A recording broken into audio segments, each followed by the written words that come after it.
Hello friend, welcome to home science Mantra. आप सभी का हमारे इस होम साइंस मंत्रा परिवार में बहुत बहुत स्वागत है। तो आज हम लोग क्या पढ़ेंगे? आज हम लोग ब्लड के बारे में पढ़ेंगे। क्या पढ़ेंगे? ब्लड के बारे में कि ब्लड क्या होता है। ब्लड माने रक्त, ठीक है। रक्त क्या होता है? तो जैसा कि हम लोग संयोजी तक पढ़ रहे थे ना, तो जो हमारा रक्त है, रक्त एक तरल संयोजी ऊतक है। क्या है? रक्त एक तरल संयोजी ऊतक है। क्यों? क्योंकि ये पदार्थों के यातायात का काम करता है, ठीक है। पदार्थों के यातायात का काम कौन करता है? रक्त करता है। क्योंकि किसी पोषक तत्व हो कि मिनरल्स हो, कुछ भी हो, सब शरीर में एक स्थान से दूसरे स्थान पर ले जाने का कार्य कौन करता है?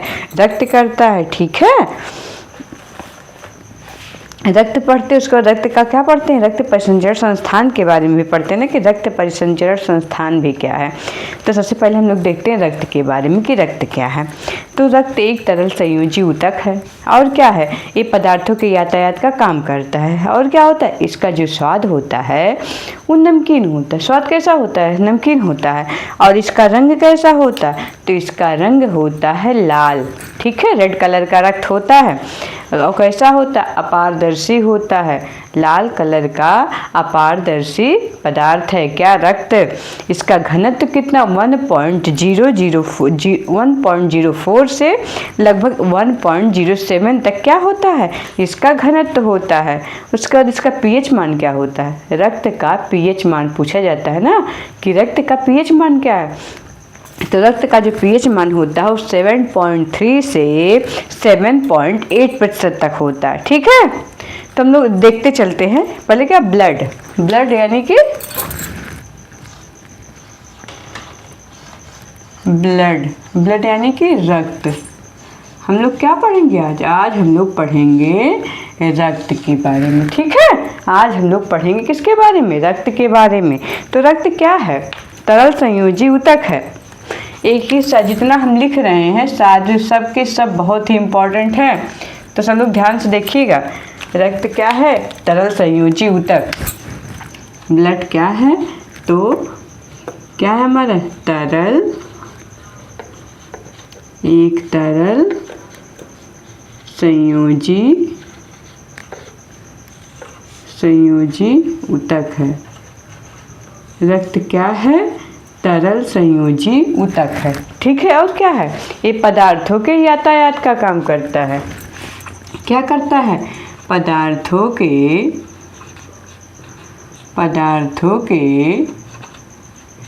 यातायात का कार्य करता है, ठीक है। पदार्थों के यातायात का कार्य करता है। और क्या करता है? और क्या करता है बताइए। ये जो रंग होता है, हम लोग देखते हैं इसका रंग क्या है। ब्लड किस कलर का होता है? इसका रंग हम लोग देखते हैं। रंग कैसा होता है? लाल। और कैसा होता है? अपारदर्शी होता है, ठीक है। ब्लड कैसा होता है? ये अपारदर्शी होता है। क्वेश्चन पूछा जाता है पारदर्शी होता है कि अपारदर्शी, तो ये पारदर्शी होता है। उसके बाद इसका घनत्व देखते, घनत्व कितना है। रक्त का, ब्लड का घनत्व कितना होता है? तो ब्लड का 1.04 से 1.07% होता है लगभग, ठीक है। उसके बाद क्या आता है? इसका पीएच मान भी पूछा जाता है। पीएच मान पूछा जाता है। रक्त का पीएच मान, तो पीएच मान कितना है? रक्त का पीएच मान कितना बताइए? 7.3 से 7.5। 7.3 से 7.5 तक क्या होता है? रक्त का पीएच मान होता है। और ये कैसा होता है? ब्लड कैसा होता है? तो ब्लड क्षारीय होता है, हल्का क्षारीय, ठीक है।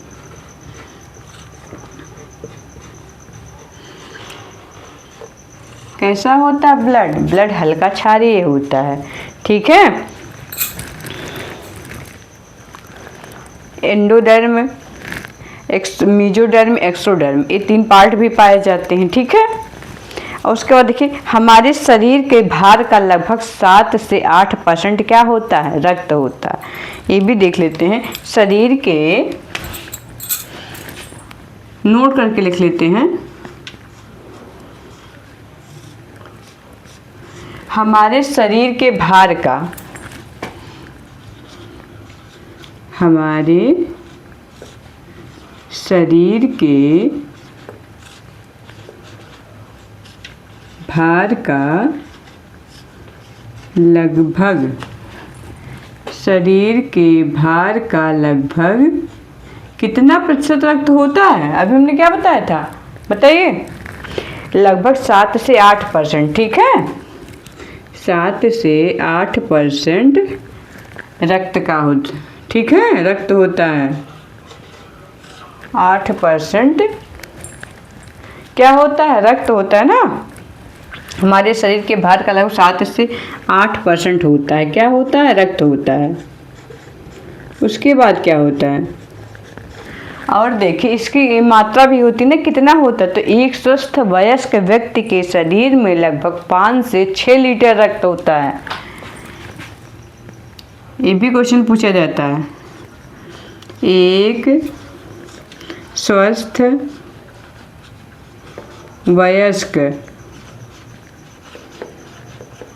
वयस्क व्यक्ति के, एक स्वस्थ वयस्क व्यक्ति के शरीर में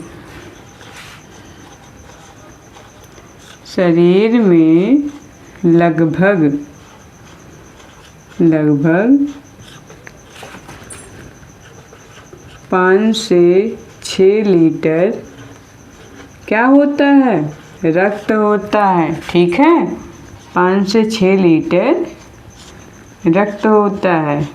ओके, और क्या होता है, देखिए फिर रुधिर होता है। रुधिर किससे मिलकर बनता है, प्लाज्मा प्लस रुधिराणु से। ठीक है, अगर जो हमारा रुधिर है उस किससे मिलकर बनता है,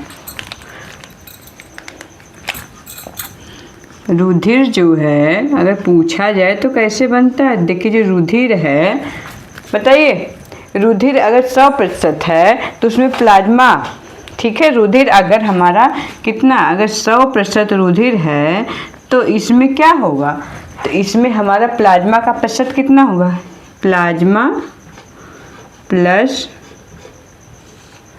रुधिराणु, प्लाज्मा प्लस रुधिराणु से मिलकर बनता है क्या, रुधिर। तो प्लाज्मा कितना % होगा, बताइए, इसमें प्लाज्मा कितना होगा, प्लाज्मा हमारा लगभग 55%। 55% क्या होगा, प्लाज्मा। उसके बाद रुधिराणु कितना होगा, तो 45% क्या होगा, 45% लगभग। ठीक है, 45% क्या होगा, रुधिराणु। ओके, तो रुधिराणु में क्या आता है, रुधिराणु में WBC, RBC और क्या, रुधिर प्लेटलेट्स। अब हम लोग अगर देखते इस रुधिराणु में, इसमें क्या क्या होते हैं, चलिए देखते इसमें क्या क्या होते हैं।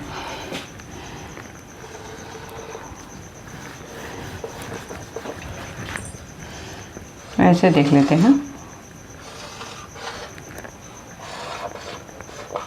क्या क्या होते हैं रुधिराणु में, बताइए।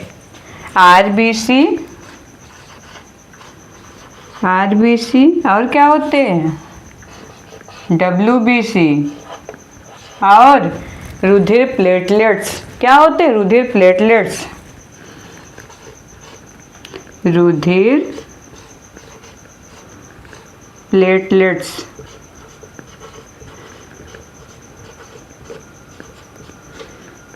ठीक है, क्या होते हैं, रुधिर प्लेटलेट्स। RBC मतलब क्या होता है, red blood circulation, WBC white blood. ठीक है, और ये रुधिर प्लेटलेट्स होता है हमारा। 3 चीज़ें होती हैं। देखिए रुधिर 100% तो इसमें प्लाज्मा 55%, रुधिराणु 45% होते हैं। और रुधिराणु में क्या क्या, RBC, WBC, रुधिर प्लेटलेट्स 3 पाए जाते हैं। ठीक है, हम लोग देखते हैं प्लाज्मा क्या होता है, फिर क्या देखते हैं, क्योंकि हम लोग इसका पूरी तरीके से अध्ययन कहाँ है, अपना रक्त परिसंचरण यानी कि ब्लड सर्कुलेशन में करेंगे। ठीक है, जो हमारा ब्लड सर्कुलेशन सिस्टम है, जब हम लोग पढ़ेंगे रक्त परिसंचरण संस्थान, तो उसमें हम पूरा डीपली अध्ययन करेंगे। अभी हम लोग किसमें पढ़ रहे हैं? टिश्यू में, संयोजी ऊतक के अंतर्गत इसको पढ़ रहे हैं ना, तो उसमें हम लोग देखते हैं कि इसमें क्या क्या होता है। तो इसमें ज़्यादा डीप नहीं जाएंगे, वैसे पढ़ ले। फिर अब हम लोग क्या देख रहे हैं? प्लाज्मा। प्लाज्मा के बारे में देखना है कि प्लाज्मा क्या है। पता प्लाज्मा होता है हमारा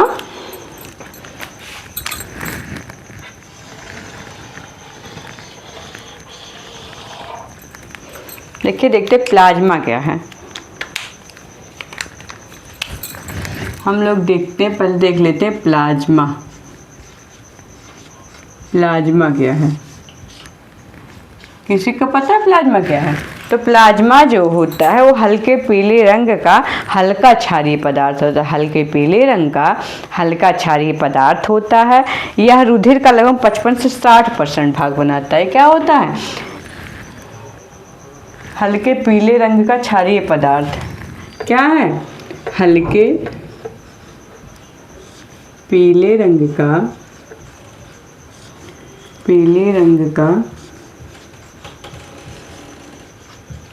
हल्का क्षारीय पदार्थ होता है। ठीक है, क्या है? हल्के पीले रंग का हल्का क्षारीय पदार्थ है।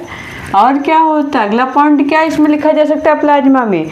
कि ये हमारा जो हमारे रुधिर का 55 से 60% भाग होता है।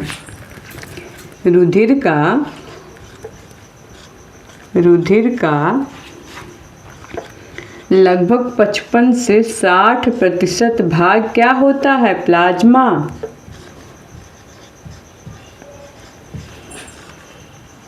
ठीक है, उसके बाद अगला पॉइंट इसमें क्या लिखा जा सकता है? ये हमारे रुधिर का 55 से 60% भाग प्लाज्मा का होता है। और शरीर का लगभग, और अगर ऑल ओवर शरीर का मिला के देखा जाए तो 5% भाग बनाती है। संपूर्ण शरीर का, ऐसे लिख सकते हैं कि संपूर्ण शरीर का 5% भाग बनाते हैं प्लाज्मा। जो प्लाज्मा होती है ये पूरे शरीर का 5% भाग बनाती है। ठीक है, उसके बाद क्या है? ये 3500 ml से 3500 ml होती है या 3.50 लीटर होती है। ठीक है, कितना होता है प्लाज्मा? 3500 ml या फिर 3 कितना होता है? 5 लीटर। क्या होता है? लीटर प्लाज्मा होता है।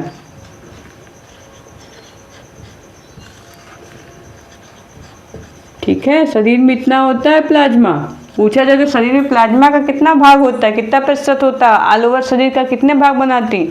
तो ये सारे के सारे जितने हम लिख रहे हैं सारे के सारे इंपॉर्टेंट है। ठीक है, और जो इस प्लाज्मा में क्या लगभग 90 से 92% तक जल होता है। ठीक है, इसमें अगर हम देखें तो कितना होता है?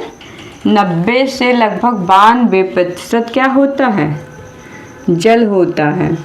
और क्या होता है? 90 से 92% जल हो तो शेष 8 से 10% में क्या कार्बनिक व अकार्बनिक पदार्थ होते हैं। उसके बाद देखिए, जल व शेष 8 से 10% में कार्बनिक व अकार्बनिक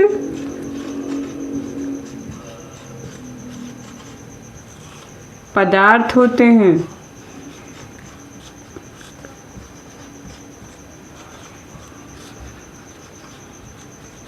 ठीक है, 90 से 92% में क्या होता है? हमारा जल होता है और शेष 8 से 10% में कार्बनिक व अकार्बनिक पदार्थ होते हैं। ठीक है, ओके।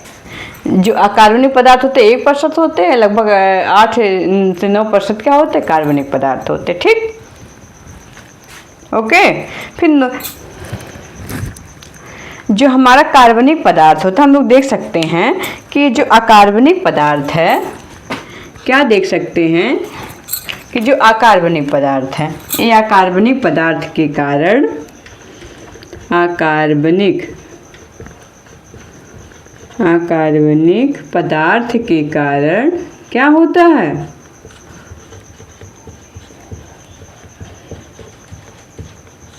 इसी के कारण जो क्षारीय, हल्का क्षारीय होता है, इसी के कारण होता है। ठीक है, इसी की उपस्थिति के कारण रक्त हल्का क्षारीय, अकार्बनिक पदार्थ के कारण ही रक्त जो होता है, रक्त हल्का क्षारीय होता है। ठीक है, हल्का क्षारीय होता है। और अगर देखते तो अकार्बनिक पदार्थ जो है हमारा, ये अकार्बनिक पदार्थ, इसकी मात्रा देखते हैं तो इसकी मात्रा जो होती है वो 1% होती है। ठीक है, 1% होती है। ये हमारा क्या हो गया। और जो अब देखते अकार्बनिक पदार्थ, ठीक है, कि अकार्बनिक पदार्थ में आते क्या हैं। अकार्बनिक पदार्थ देख लेते कि क्या है अकार्बनिक पदार्थ।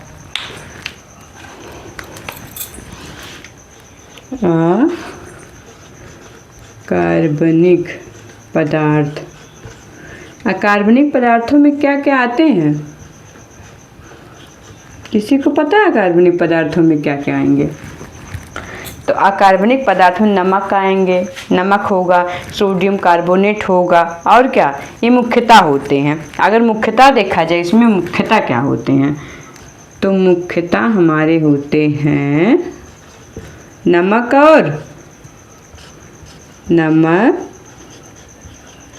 और क्या था, नमक और कार्बोनेट, क्या, सोडियम कार्बोनेट,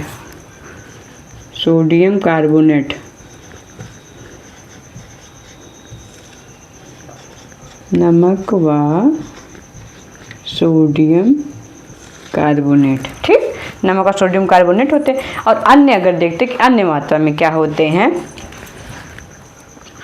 अन्य देख लेते हैं कि अन्य क्या होते हैं। अन्य में हमारा आ जाएगा कैल्शियम, क्या होगा, कैल्शियम, मैग्नीशियम, पोटेशियम।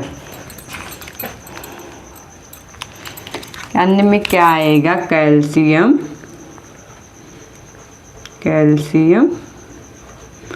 मैग्नीशियम,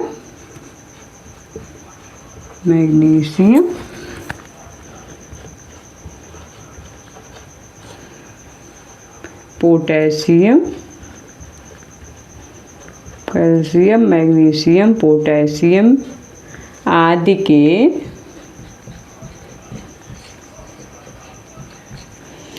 के सल्फेट होते हैं। इसमें क्या होते हैं, कैल्शियम, मैग्नीशियम, पोटेशियम आदि के सल्फेट और क्या, कार्बोनेट होते, आदि के सल्फेट व कार्बोनेट होते हैं। ठीक है, किसमें, ब्लड में कार्बोनेट होते हैं। ओके, अब देखते हैं कार्बनिक पदार्थ। ये तो हो गया अकार्बनिक पदार्थ। उसके बाद हम लोग देखते हैं कार्बनिक पदार्थ क्या होते हैं।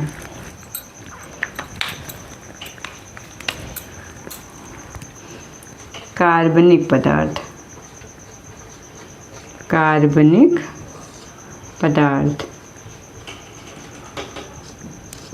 तो कार्बनिक पदार्थों में क्या क्या, ठीक, देखिए जो प्लाज्मा प्रोटीन होती है लगभग 7 से 8% होती है, ठीक है, लगभग 300 ग्राम।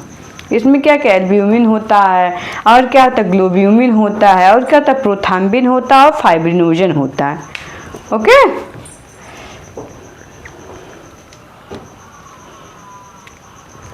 तो हम लोग देखते हैं इसमें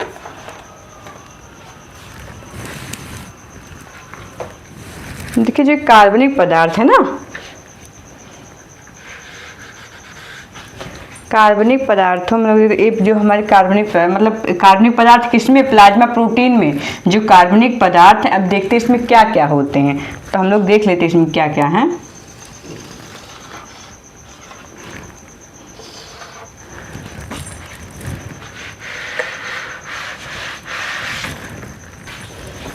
तो इसमें क्या क्या है, पहला है इसमें एल्ब्यूमिन, क्या है, एल्ब्यूमिन।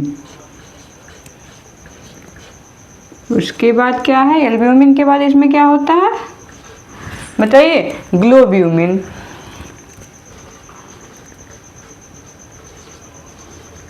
ग्लोब्यूमिन। उसके बाद क्या है, प्रोथाम्बिन। प्रोथाम्बिन। और क्या होता है, फाइब्रिनोजन। फाइब्रिनोजन। ब्रिनोजन। ठीक है। क्या क्या होता है, एल्ब्यूमिन होता है, ग्लोब्यूमिन होता है, और क्या होता है, प्रोथाम्बिन और फाइब्रिनोजन होता है। तो देखिए, जो हमारा फाइब्रिनोजन है और ये प्रोथाम्बिन, इन दोनों का पहले हम लोग देख लेते हैं, इन दोनों का कार्य क्या होता है।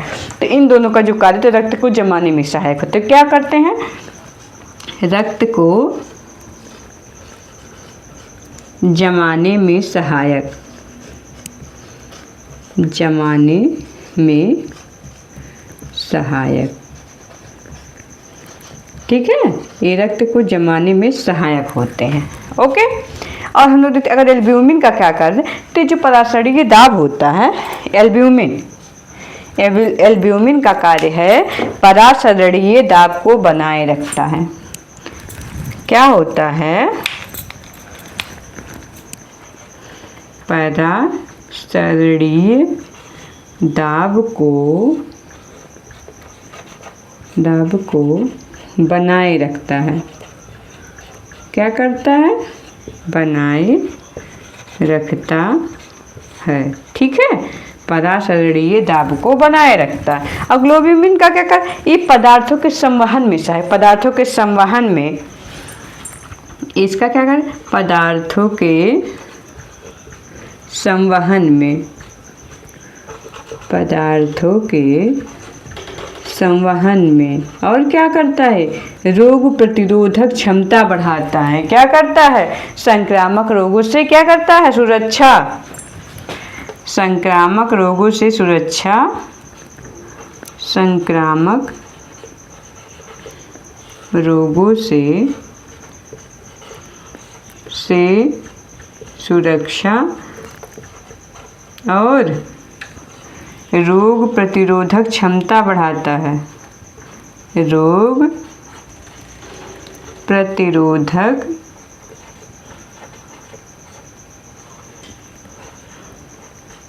क्षमता क्या करता है, बढ़ाता है। ठीक है। तो हम लोगों ने क्या देखा कि ब्लड के बारे में हम लोग पढ़ रहे थे। किसके बारे में, ब्लड क्या है, तो ब्लड हमारा क्या है, तरल संयोजी ऊतक है। और इसका कार्य क्या है, संवहन का कार्य करता है। ठीक है, ये संवहन का कार्य करता है। ये तरल संयोजी ऊतक है, पदार्थों के यातायात का कार्य करता है। क्या करता है, पदार्थों के यातायात का कार्य करता है। और क्या करता है, ये जो होता है हमारे शरीर के भार का लगभग 7 से 8% क्या होता है, रक्त होता है। इसका घनत्व कितना, 1.04 से 1.07। इसका पीएच मान क्या है, 7.3 से 7.5। ये हल्का क्षारीय होता है। और ये लाल कलर का अपारदर्शी पदार्थ होता है, लाल कलर का अपारदर्शी पदार्थ होता है। और क्या होता है, देखिए, और ये है, इसमें क्या क्या होते हैं, रुधिर होते हैं, प्लाज्मा होते हैं। जो हमारा रुधिर है 100% है, तो इसमें हमारा 55% प्लाज्मा होता है और 45% रुधिराणु होते हैं। और रुधिराणुओं में हमारा क्या होता है, रुधिराणुओं में हम लोग क्या देखते हैं, तो रुधिराणुओं में 3 होता है। क्या क्या होता है, आरबीसी, डब्ल्यूबीसी, और क्या, रुधिर प्लेटलेट्स, रुधिर प्लेटलेट्स। Okay, platelets. इतना तो हमारा हो गया क्या, रुधिर के बारे में। फिर हमारा क्या आता है, फिर हमारा क्या आता है, प्लाज्मा। प्लाज्मा, तो प्लाज्मा क्या है, प्लाज्मा हल्के पीले रंग का हल्का क्षारीय पदार्थ होता है। हल्के पीले रंग का हल्का क्षारीय पदार्थ होता है, जो क्या होता है, रुधिर का लगभग 55 से 60% भाग बनाता है। जो हमारे रुधिर होते, ब्लड होता है, उसका 55 से 60% भाग कौन बनाता है, तो प्लाज्मा का होता है, ठीक है, 55 से 60% भाग। फिर क्या संपूर्ण तो हुआ रुधिर के बाद, उसको अगर पूछा जाए संपूर्ण शरीर में प्लाज्मा का कितने प्रतिशत भाग होता है, तो संपूर्ण शरीर में हमारा 5% भाग कौन बनाता है, प्लाज्मा। संपूर्ण शरीर का 5% भाग प्लाज्मा बनाती है, और संपूर्ण शरीर का पूछा जाए कितना % भाग ब्लड बनाता है, तो 7 से 8% ब्लड बनाता है, और इसमें से अकेले 5% प्लाज्मा का होता है, ठीक है।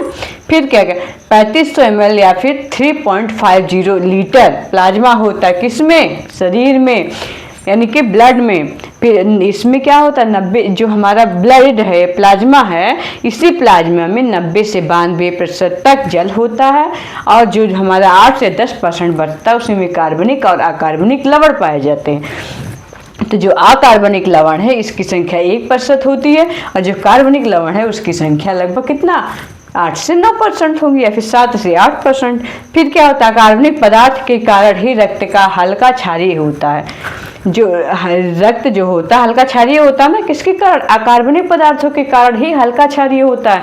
फिर क्या होता है अकार्बनिक पदार्थ की, अकार्बनिक पदार्थ होता क्या है, तो देखिए जो मुख्यतः होता है नमक और सोडियम कार्बोनेट होता है, और अन्य में आता है कैल्शियम, मैग्नीशियम, पोटेशियम आदि के सल्फेट और कार्बोनेट होते हैं, वो अन्य में आते हैं। फिर आता है कार्बनिक पदार्थ, तो कार्बनिक पदार्थ क्या है, इसमें आता है एल्यूमिनियम, ठीक है, एल्ब्यूमिन, ग्लोब्यूमिन, प्रोथाम्बिन, फाइब्रिनोजन, 4 प्रकार के अकार्बनिक पदार्थ किसमें, ब्लड प्लाज्मा में पाए जाते हैं। एल्ब्यूमिन क्या है, पराशरणीय दाब को बनाए रखता है। जो हमारे एल्ब्यूमिन है ये ब्लड के पराशरणीय दाब को बनाए रखता है, और ग्लोब्यूमिन क्या करता है, रक्त पदार्थों के संवहन का कार्य करता है, रोग प्रतिरोधक क्षमता को बढ़ाता है, और क्या करता है जो संक्रामक रोग होते हैं उनसे सुरक्षा करने का कार्य भी करता है ग्लोब्यूमिन, ठीक है। इम्यूनिटी बूस्ट करता है, क्या इम्यूनिटी बूस्ट करता है। फिर प्रोथाम्बिन और फाइब्रिनोजन, इनका कार्य क्या होता है, रक्त को जमाने में, ये क्या होते हैं, रक्त को जमाने में क्या करते हैं, सहायक होते हैं, ठीक है। तो आज की क्लास में हम लोग क्या इतना देखते हैं। अब हम लोग कल जो है इसके आगे बढ़ेंगे, ठीक है। कल के क्लास में हम लोग इसके आगे के बारे में चर्चा करेंगे, ठीक। ब्लड का आगे का जो भाग है ये हम लोग कल के वीडियो में करेंगे। तो ठीक है, अगर आपको हमारा वीडियो अच्छा लगे तो प्लीज़ हमारे वीडियो को लाइक किया करिए, शेयर किया करिए, और क्या हमारे चैनल पर नए हो तो प्लीज़ चैनल को सब्सक्राइब भी करते रहा करिए, और हम कमेंट करना बिल्कुल ना भूला करिए। अगर आपको किसी भी चीज़ में, किसी भी टॉपिक, किसी भी लाइन में कोई भी किसी भी प्रकार का प्रॉब्लम हो तो प्लीज़ कमेंट किया करिए। Thank you so much.